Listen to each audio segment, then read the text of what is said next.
So unang-una guys, para dun sa mga bagong subscriber natin, so welcome po sa inyo, at sa mga solid subscriber naman natin is welcome back po sa inyo guys.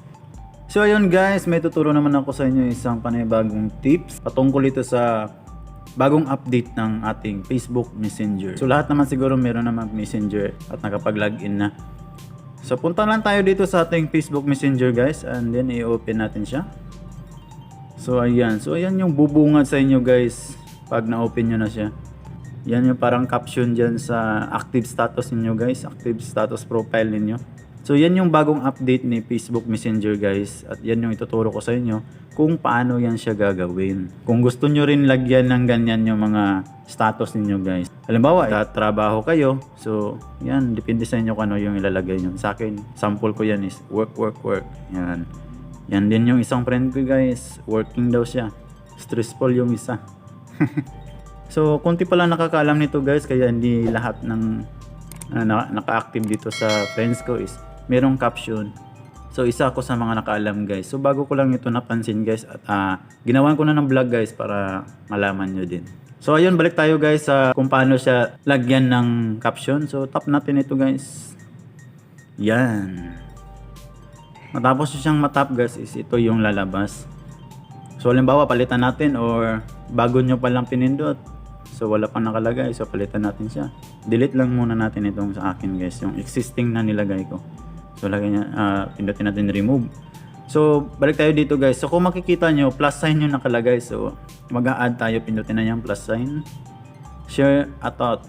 So depende sa inyo guys kung ano yung isi-share ninyo sa mga active ninyo na friends na makakakita ng caption niyo guys. So nasa 60 liters yan sa guys. So nasa sa inyo na kung ano yung ilalagay ninyo. Kunwari is busy kayo. So, busy-busyhan. So lagyan natin busyhan. So halimbawa ganyan. And then so dito naman sa bandang itaas guys, may nakalagay dyan na share. So pindutin nyo yung share. Yan. So kung mapapansin nyo guys, yan, nakalagay na busy-busyhan.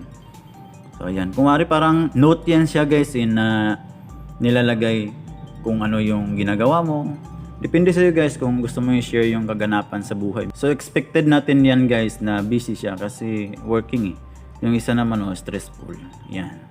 So wag kayong mag-chat diyan, stressful yan siya. Baka kayo yung mapagbuntungan niya ng stress.